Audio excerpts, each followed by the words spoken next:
Assalamualaikum warahmatullahi wabarakatuh. Waalaikumsalam warahmatullahi wabarakatuh. Iya. Hai sobat sehat.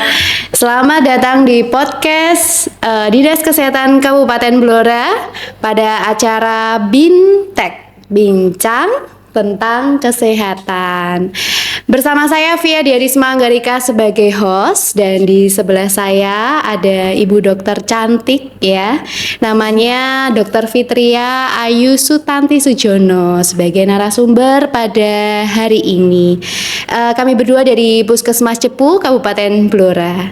Nah, pada kesempatan kali ini Sobat Sehat, kita mau membahas dan mengupas tuntas tentang anemia pada wanita.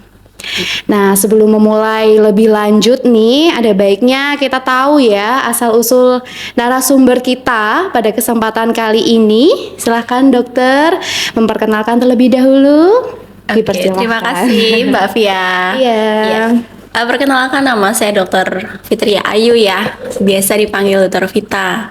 Saya dan Mbak Via berasal dari Puskesmas Cepu, jadi sehari-hari kita sering berinteraksi terus ya Mbak ya. Sampai sekarang pun juga dapat tugasnya barengan. Oke, apalagi yang mau ditanyakan ya Mbak ya? Perkenalan. Mungkin sudah berkeluarga, dokter? Sudah, saya sudah berkeluarga. Ya, cukup? Cukup. Iya, terima kasih Dokter Vita untuk perkenalan singkatnya. Nah, seperti yang sudah dijelaskan di awal tadi, Sobat Sehat, pada kesempatan kali ini kita mau membahas dan mengupas tuntas tentang anemia pada wanita, khususnya pada remaja dan ibu hamil. Nah, karena kita tahu ya, banyak wanita, khususnya remaja dan ibu hamil, nggak tahu nih kalau dirinya ternyata ada anemia gitu. Tapi setelah diperiksa, kadar HB-nya rendah nih gitu, tapi terus gak ada tindak lanjutnya. Akhirnya banyak masalah kesehatan yang terjadi pada wanita ya, khususnya remaja dan ibu hamil. Nah, kita langsung aja Bu Vita, kita mau mengupas ya sobat sehat sobat sehat siap ya. Oke. Yang pertama dok, terkait dengan anemia. Nah, anemia itu sebenarnya apa sih dok? Kadang saya tuh pernah dengar ya, kalau bilang Bu, saya itu anemia gitu ya. Tapi setelah ditanya, taunya gimana Bu? Iya, kemarin saya tensi, ternyata tensinya rendah, jadi saya anemia gitu ya. Itu kadang terus saya jadi agak tanda tanya gitu, karena mungkin bisa dijelaskan kepada sobat sehat semuanya, para pendengar ya, kaitannya apa ya sama tensi, ada kaitannya atau enggak, atau berbeda gitu ya. Silahkan Dokter Vita. Iya, terima kasih waktunya Mbak Via. Iya. Jadi benar ya Mbak Via ya, saya kalau di praktek sehari-hari nih di puskesmas, dok tensi saya rendah, iya darah saya rendah dok gitu. Oh darahnya berapa? Emang HB-nya berapa? Kemarin 100 per berapa gitu. Ibu itu bukan anemia ya, itu tensinya ya. Jadi antara tensi sama anemia tuh memang berbeda ya. Tensi rendah itu biasa disebut dengan hipotensi. Jadi tekanan darah yang rendah. Kalau anemia itu kadar hemoglobin yang rendah. Jadi dua hal yang berbeda ya, Heltis ya.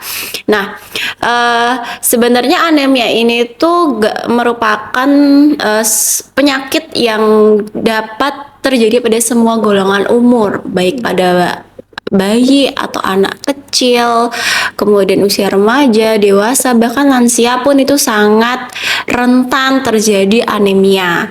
Nah, kalau secara definisi ya Mbak Via ya, anemia itu adalah penurunan kadar hemoglobin.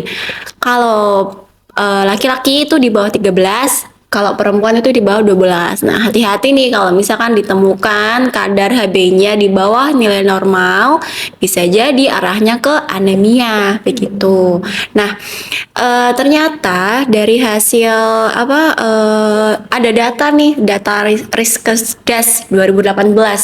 Ternyata memang angka anemia itu cenderung naik dari yang awalnya 38,7 di tahun 2013 itu naik menjadi 48,9. Nah, jadi cukup Iya. tinggi ya prevalensi anemia pada wanita. Nah, wanita ini termasuk dalam golongan remaja maupun ibu hamil, semuanya didapatkan prevalensinya naik menjadi 48,9. Tentu ini angka yang cukup tinggi menurut kami ya, begitu Mbak Via. Begitu ya. Berarti sebenarnya nggak ada kaitannya ya dok ya antara tensi dengan kadar HB ya? Nggak Betul. ada. Itu dua jalur yang berbeda. Oke, jadi para sobat, jadi kalau misalnya punya tensi rendah bukan berarti bahwa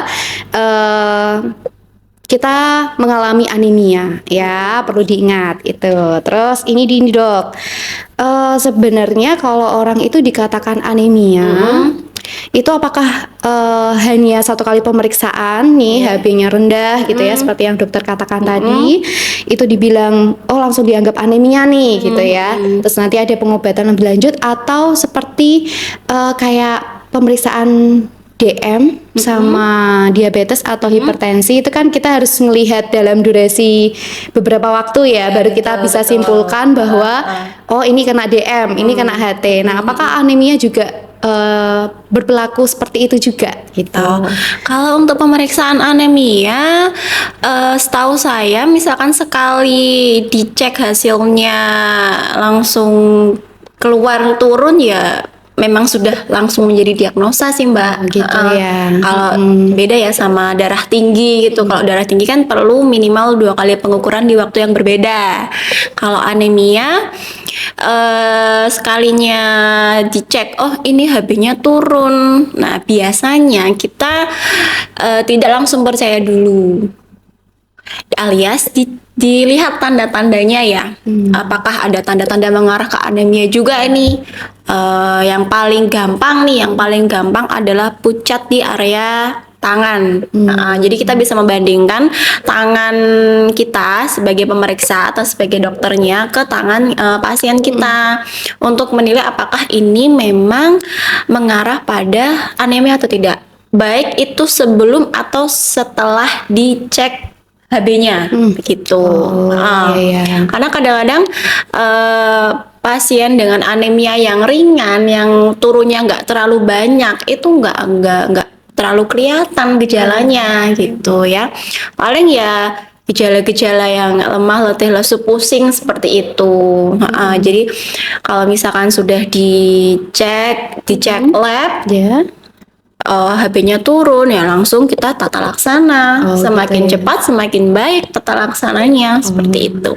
Oke, sebenarnya penyebabnya sih itu apa ya dok ya? Maksudnya kok bisa terjadi anemia? Apalagi tadi dokter bilang di awal kan Iya. emang kasusnya bertambah ya, dan Iya, itu bisa betul. dikatakan cukup tinggi juga gitu kan? Berarti harus waspada nih para wanita ya, khususnya para remaja dan ibu hamil. Nah mungkin Iya. bisa dokter jelaskan penyebabnya apa ya dok ya, yang paling sering ditemuin gitu? Silakan. Ya, baik. Kalau dalam kasus sehari-hari ini ya, anemia yang paling banyak ditemukan adalah tipikal anemia defisiensi besi. Nah, ingat defisiensi besi itu yang paling paling sering ditemukan pada wanita. Meskipun sebenarnya jenis anemia itu banyak sekali Mbak Via. Ada anemia aplastik, anemia megaplastik dan lain-lainnya seperti itu. Banyak macamnya ya dok. Macamnya betul. Gak hanya satu jenis ya. Cuma Oke. kita fokusnya saat ini adalah anemia pada wanita yang memang dalam keseharian kita paling sering ditemukan karena defisiensi besi. Nah, anemia defisiensi besi itu banyak sekali penyebabnya, mulai dari input, output hingga input, proses hingga output. Input contohnya nih, asupan gizi yang kurang. Nah, asupan gizi yang kurang sehingga zat besi pun juga berkurang asupannya gitu. Contohnya suka makan junk food gitu ya, tapi proteinnya berkurang kan, soalnya zat besi itu banyak di daging-dagingan merah gitu ya, daging merah, sayur-sayuran gitu. Kalau misalkan makanannya kurang bergizi, otomatis juga mikronutrien dari si zat besi atau Fe ini juga akan berkurang gitu. Itu yang dari sisi inputnya ya, atau yang masuk ke tubuh kita. Kemudian dari prosesnya nih, kalau proses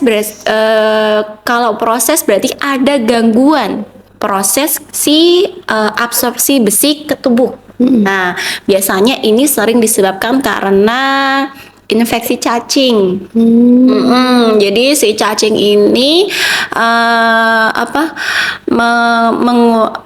apa ya istilahnya tuh, dia ada cacing yang juga menghisap darah atau Mbak Via yang di dalam tubuh itu juga bisa. Kemudian selain infeksi cacing juga makanan yang bisa mengurangi absorpsi besi. Contohnya teh. Nah, ini kan paling sering ya. Betul.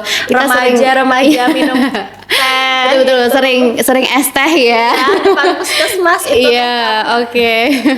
Ya, sering sekali beli ya, Dok ya. Nah, teh, kemudian kopi atau makanan yang berkafein Mbak Via itu juga bisa mengurangi absorpsi besi gitu ya. Jadi dari proses absorpsi zat besi yang mengalami gangguan ini pun juga bisa menyebabkan si anemia itu terjadi. Kemudian dari output berarti kan ada keluaran. Contohnya adalah menstruasi. Nah, kalau pada wanita, apalagi wanita usia subur atau mulai dari remaja, itu kan pasti akan mengalami menstruasi setiap bulannya. Nah, sudah menstruasi setiap bulan, asupannya nggak bagus ya, nutrisinya kurang diperhatikan, wah itu adalah resiko sekali terjadi anemia. Nah, rata-rata mereka tidak paham, nggak sadar itu udah menstruasi setiap hari, terus makanannya biasa aja, nggak sadar kalau dia resiko untuk terjadi anemia, mengalami anemia seperti itu. Belum lagi kalau mensnya nggak teratur, kadang mensnya timbul lama gitu ya, durasinya lama banget, itu juga bisa memicu peningkatan anemia gitu. Jadi memang banyak ya Mbak Via faktor resikonya. Nah, bicara tadi penyebabnya ya Dok ya. Tadi di awal bilang defisiensi zat besi. Mungkin kita nggak semua orang tahu ya Dok ya. Defisiensi itu apa gitu ya. Tadi kok bahas defisiensi ya, terus absorpsi gitu ya. Mungkin bisa dibantu dijelaskan kepada para sobat pendengar itu tuh apa gitu ya, biar kita mungkin lebih memahami maksudnya. Jadi bisa menelaah, oh berarti aku nggak boleh gini nih, aku nggak boleh kayak gitu. Nah, mungkin bisa dibantu dokter. Ya, jadi anemia defisiensi besi itu jelas ya, dari definisinya adalah anemia yang disebabkan karena kekurangan zat besi. Nah, seperti kita tahu nggih bahwa zat besi itu salah satu komponen untuk menghasilkan sel darah merah gitu ya. Nah, sel darah merah ini mengandung hemoglobin. Hemoglobin ini berfungsi untuk mengedarkan darah ke seluruh tubuh gitu ya. Jadi fungsinya zat besi itu untuk memproduksi sel darah merah. Sel darah merah ini ada hemoglobin nih di dalamnya ya. Nah, kalau hemoglobinnya turun jadilah anemia, kan sesuai definisinya tadi. Kalau anemia kan kadar hemoglobin yang turun gitu nggih. Jadi sudah jelas ya, anemia defisiensi besi, anemia karena kekurangan zat besi, di mana zat besi ini adalah bahan pokok untuk menghasilkan sel darah merah gitu nggih. Oke. Kemudian absorpsi. Tadi absorpsi apa ya tadi Mbak Via ya? Kok saya lupa. Absorpsi ini ya, yang kalau zat besinya masuk ke dalam tubuh itu tidak bisa terabsorpsi sempurna. Artinya kalau kita konsumsi ini, kita kasih contoh aja ya, contoh dalam keseharian ini. habis makan asam-asam tapi minumnya es teh gitu ya. Teh itu mengandung suatu zat yang bisa mengurangi kadar absorpsi atau penyerapan zat besi di dalam tubuh gitu ya. Jadi si zat besi ini tidak akan terserap sempurna di dalam tubuh karena si zat yang terkandung di dalam teh atau kopi itu. Jadi si zat besinya ini jelas kalau absorpsinya berkurang atau yang diserap di tubuh berkurang, otomatis nanti dia juga akan mengurangi produksi sel darah merahnya juga gitu. Sehingga berpengaruh juga dengan kadar HB-nya gitu. Kalau cuma sekali 2 kali nggak masalah ya Mbak Pia ya. Tapi kalau setiap hari minum teh, minum kopi, nah itu ya harus diwaspadai gitu. Jadi boleh tapi dibatasi gitu ya Dok ya, sesuai kebutuhan. Jangan sampai nanti tiba-tiba cek ternyata aku anemia gitu ya. Bahaya. Oke. Ya. Terus tadi Dok, kan ternyata anemia itu pengaruh cacingan tadi ya Dok ya. Apakah itu berarti tandanya memang kita harus rutin juga nih minum kan biasanya ada penyampaian gitu ya, kita harus minum rutin nih obat cacing 6 bulan sekali gitu. Apakah ada kaitannya dengan itu juga Dok? Ya, kalau untuk kayak infeksi cacingan ini pertama sering lebih disarankan pada daerah yang memang masih endemis kecacingan gitu ya, terutama cacing tambang. Cacing tambang itu paling paling sering ditemukan di area-area persawahan, jadi tanah gembur gitu loh Mbak. Yang memang cacing tambang ini tuh ternyata bisa masuk lewat permukaan kulit atau tangan yang kurang bersih. Jadi mereka-mereka yang suka main di tanah persawahan gitu ya, yang mungkin ada telur cacingnya, kemudian masuk secara tidak sengaja masuk ke tubuh, itu bisa menetas dan berkembang menjadi cacing dewasa di dalam tubuh. Nah, bila hal ini terjadi, si cacing tambang ini akan menyerap darah ataupun sari-sari makanan, sehingga termasuk juga zat besi akan mengalami kekurangan seperti itu, Mbak. Gitu ya. Ini kalau dibiarkan ya, alias tidak diobati. Nah, sehingga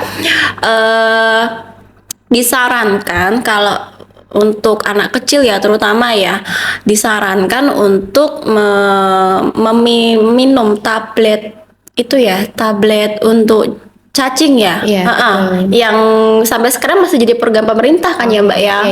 Betul. Itu gunanya salah satunya untuk mengurangi resiko infeksi kecacingan yang bisa berdampak memicu timbulnya anemia begitu. Tapi kalau untuk yang kalau ini kan pembahasan anak-anak ya, jadi memang sekali lagi anemia itu bisa di semua golongan umur, nggak cuma remaja sama dewasa aja. Tapi ya ada banyak juga sih kasus yang menyerang pada dewasa. Saya dulu pernah Mbak dapat kasus petani, dia anemia berulang, ternyata ditemukan telur cacing di fesesnya gitu. Jadi bisa disimpulkan pada saat itu kemungkinan anemianya ini bisa disebabkan karena infeksi si cacingnya itu tadi, cacing tambang ya. Karena cacing tambang memang seringkali banyak di perkebunan gitu, yang biasa nggak pakai sendal itu bisa masuk itu cacingnya lewat permukaan kulit gitu. Oke, itu sekilas info ya, Sobat Sehat. Jadi bahwa sebenarnya anemia ini pada semua golongan usia, nggak hanya pada perempuan aja, remaja dan ibu hamil, tapi juga semua kalangan gitu ya. Tadi sekilas informasi. Terus kita balik lagi ya ke topiknya, ke topiknya terkait dengan anemia pada remaja. Tadi kita udah tahu ya Dok ya, gejalanya apa, penyebabnya apa gitu ya. Artinya juga apa tadi sudah cukup jelas gitu ya dijelaskan oleh Dokter Vita. Terus dampaknya nih Dok, kalau seumpama itu kita biarkan terlalu lama gitu ya, terutama pada remaja dulu nih Dok. Pada remaja dulu ya. Jadi kalau kita tadi balik lagi ya, fungsi si zat besi ini kan fungsinya untuk selain menghasilkan sel darah merah, dia juga membantu hemoglobin untuk mengedarkan oksigen ke seluruh tubuh dari tingkat sel ya sampai ke organ. Nah, kalau misalkan nih remaja putri yang anemia, jelas nanti dia akan mengalami gangguan ataupun gejala minimal pusing, lemah, letih, lesu gitu kan ya, atau sulit konsentrasi ya. Nah, sulit konsentrasi ini bisa disebabkan karena pasokan oksigen yang kurang di sel-sel otaknya, sehingga jelas itu akan kalau konsentrasinya turun nanti akan membuat sulit berpikir. Nah gitu ya. Jadi dampaknya nanti prestasinya akan menurun juga gitu ya, terus keaktifannya juga nanti akan menurun gitu. Jadi memang segala yang menyangkut di otak itu akan mempengaruhi hampir semua sistem tubuhnya begitu ya. Jadi diharapkan usia-usia remaja putri yang masih bersekolah ini untuk bisa konsentrasi dengan baik ya harus dipenuhi zat besinya begitu, supaya dia bisa pasokan oksigennya bagus ya di otak, kemudian dia bisa berpikir dengan baik juga, sehingga diharapkan prestasinya juga menjadi lebih bagus seperti itu Mbak Via. Terus gini Dok, kalau misalnya pada remaja nih ya, kan misalnya kita nggak begitu paham nih sama gejalanya gitu kan, terus juga nggak rutin memeriksakan kadar HB-nya karena emang kita nggak tahu. Biasanya kan kepada remaja kan ya udah biasa aja, tanpa kalau nggak dikasih tahu kan nggak tahu gitu ya Dok ya. Apakah memang pada remaja ini harus rutin untuk memeriksakan kadar HB di dalam jangka waktu tertentu, atau kita ya peka-peka aja lah terhadap tadi tanda dan gejalanya? Lebih baik dicek rutin ya, harus dicek rutin karena setahu saya saat ini di sekolah masuk ke program puskesmas juga ya kalau nggak salah ya, ada pengecekan HB rutin untuk anak sekolah, terutama untuk remaja putri gitu, nggih. Nah, kalau nggak salah 6 bulan sekali ya. Bener nggak? Nanti kalau salah tolong diralat ya Mbak Via ya. Kalau nggak 6 bulan sekali ya setahun sekali, saya lupa. Jadi memang ada programnya untuk mengecek HB remaja putri atau usia sekolah gitu. Nanti biasanya di tiap-tiap sekolah itu akan ada petugas kesehatan, biasanya dari puskesmas itu masuk ke sekolah-sekolah untuk dicek HB tiap anaknya berapa gitu. Dan selain dicek HB biasa petugas puskesmas ini juga memberikan tablet tambah darah tanpa memandang HB-nya berapa. Tapi sebenarnya ada durasi khusus nggak sih Dok untuk rutinnya? Kalau itu kan tadi memang program ya, program yang rutin kita lakukan gitu ya.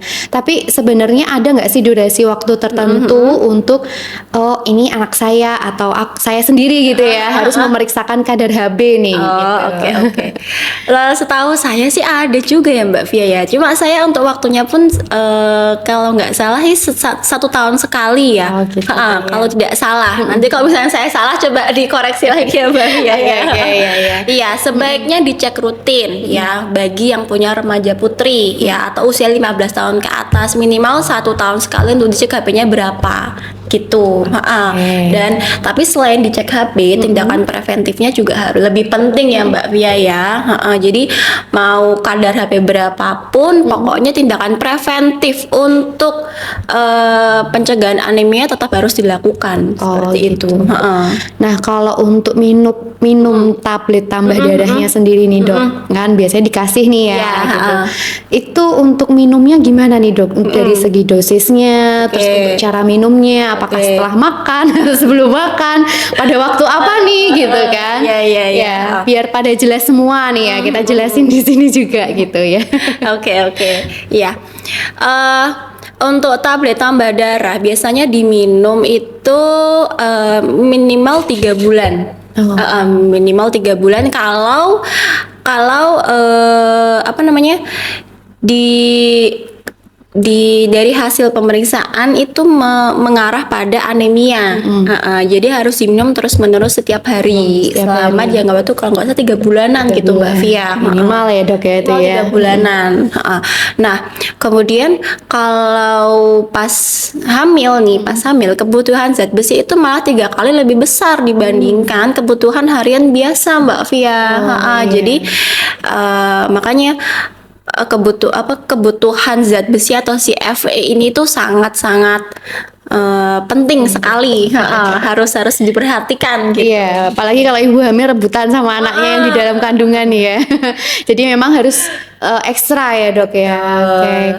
Terus kalau tadi ya bahas ke ibu hamil nih ya, yang kedua ibu hamil. Nah dampaknya nih dok, kalau misalnya kan memang kalau ibu hamil ada pemeriksaan rutin ya, memang diawasi oleh bidan setempat gitu ya. Nah kalau misalnya kita diamkan nih, ternyata HB-nya rendah, kita diamkan, terus dampaknya apa? Efeknya juga buat janinnya itu apa itu dok? Iya Mbak Via. Jadi kalau untuk ibu hamil ini lebih apa ya? Lebih harus kita awasi ya Mbak Via ya, karena ada nyawa lain ya yang harus dijaga gitu. Si Fe ini atau si zat besi ini itu kan memang tugasnya mengangkut oksigen ya lewat si sel darah merah itu. Itu kalau dia melewati plasenta, dia akan membantu memenuhi nutrisi si janinnya gitu. Nah kalau HB-nya turun, otomatis pasokan nutrisi pada janin juga akan berkurang, pasokan oksigen janin juga akan berkurang. Efeknya apa? Bila dibiarkan akan beresiko berat BBLR, berat bayi lahir yang rendah. Kemudian bisa juga nanti memicu keguguran atau keguguran yang berulang, itu juga bisa. Kemudian resiko perdarahan juga semakin tinggi. Kemudian resiko gangguan pada plasenta itu juga semakin tinggi ya, karena sekali lagi fungsi si zat besi ini kan selain untuk mengedarkan gizi si bayi kan juga oksigen juga, sehingga sangat mempengaruhi kesehatan pada plasenta. Nah, kemudian si zat besi ini nanti akan mempengaruhi kesehatan plasenta, sehingga juga bisa memicu resiko preeklamsi bila dibiarkan. Nah, preeklamsi ini juga sangat berbahaya pada ibu hamil gitu ya. Jadi terus yang paling berbahaya, yang paling bermakna juga sih ya perkembangan otak si janinnya itu sih, Mbak. Tadi kan kita udah bahas tentang ibu hamil ya, emang karena menyangkut dua nyawa nih ya dok ya. Nah terus balik lagi nih, sebelum masa ibu hamil pasti dia melalui masa remaja. Nah, kalau tadi kan mungkin dari segi makanan bisa mempengaruhi anemia gitu ya dok, kemudian ditambah menstruasi. Nah saya keinget nih dok, apakah ada faktor penyakit, maksudnya penyakit penyerta yang sebenarnya dia udah jaga nih ya dari segi pola makan, terus dia cek rutin, tapi ternyata ada penyakit lain nih gitu. Nah itu sebenarnya bisa membawa pengaruh nggak ya? Terus untuk jenis penyakitnya itu apa gitu ya, untuk ke pengaruh ke anemianya itu tadi. Iya betul. Iya jadi dalam kondisi tertentu memang bisa ya Mbak Via ya. Kita sudah berusaha menjaga pola makannya, sudah kita jaga, vitamin juga sudah. Tapi kalau misalkan ada penyakit penyerta yang bisa mempengaruhi kondisi HB-nya turun, ya jelas itu akan mempengaruhi juga ya untuk kesehatan kedepannya gitu ya. Beberapa contoh penyakit yang bisa mempengaruhi HB ini adalah penyakit hematologi atau penyakit kelainan darah seperti itu ya, karena kelainan darah itu bisa timbul tiba-tiba juga Mbak Via gitu. Mungkin pas usia kecil bagus nih ya, tiba-tiba pas remaja mulai muncul nih manifestasi atau gejala-gejala kelainan darah seperti itu. Kemudian kelainan darah itu juga banyak ya, kalau dijelentrengin bisa karena anemia plastik atau talasemia, kemudian bisa leukemia dan lain-lain gitu Mbak Via. Kemudian selain penyakit darah atau sel-sel darah, bisa juga karena infeksi kronik. Infeksi kronik itu adalah infeksi yang timbulnya tuh sudah lama, cuma baru bergejala. Contohnya adalah TBC. TBC ini juga bisa mempengaruhi timbulnya HB-nya turun gitu ya.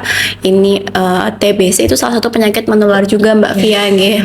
Jadi secara tidak langsung itu juga bisa memicu kadar HB-nya rendah gitu. Apalagi kasus TBC di Indonesia ini juga cukup tinggi. Nah, kemudian infeksi lain, HIV itu juga bisa memicu HB-nya turun juga. Nah, ini juga penyakit-penyakit yang sebenarnya itu bisa kita cegah gitu Mbak Via. Selain ya karena tadi ya, selain penyakit yang tadi itu juga penyakit jantung, penyakit hipertensi, diabetes yang mungkin ada dari keluarga dan diturunkan ke si remaja itu juga bisa. Berarti keturunan juga bisa ya Dok ya, karena orang tuanya atau ada riwayat anemia, anaknya juga anemia. Terima kasih banyak Dokter Vita. Sangat membuka wawasan bagi kita para sobat sehat ya. Jadi jadi tahu nih gimana anemia itu apa sih sebenarnya, terus pencegahannya, penyebabnya itu apa. Nah, mudah-mudahan ini bisa membantu para sobat sehat di rumah semuanya, khususnya para remaja dan ibu hamil untuk waspada. Ya, waspada tadi ya, kita utamakan preventif ya, pencegahan. Jadi rutin memeriksakan kadar HB-nya gitu ya. Dari pola makan juga harus kita perhatikan, terutama kita yang sering minum es teh. Itu ya, kita harus batasi ngopi juga, nongkrong gitu ya. Kita boleh tapi harus dibatasi gitu. Terima kasih Dokter Vita untuk penjelasannya. Sudah waktunya kami berdua undur diri dari acara Bintek, bincang tentang kesehatan. Nah, jangan lupa untuk like, comment, subscribe, dan share channel YouTube Dinas Kesehatan Kabupaten Blora. Nah, sampai jumpa dari kita semua. Wassalamualaikum warahmatullahi wabarakatuh.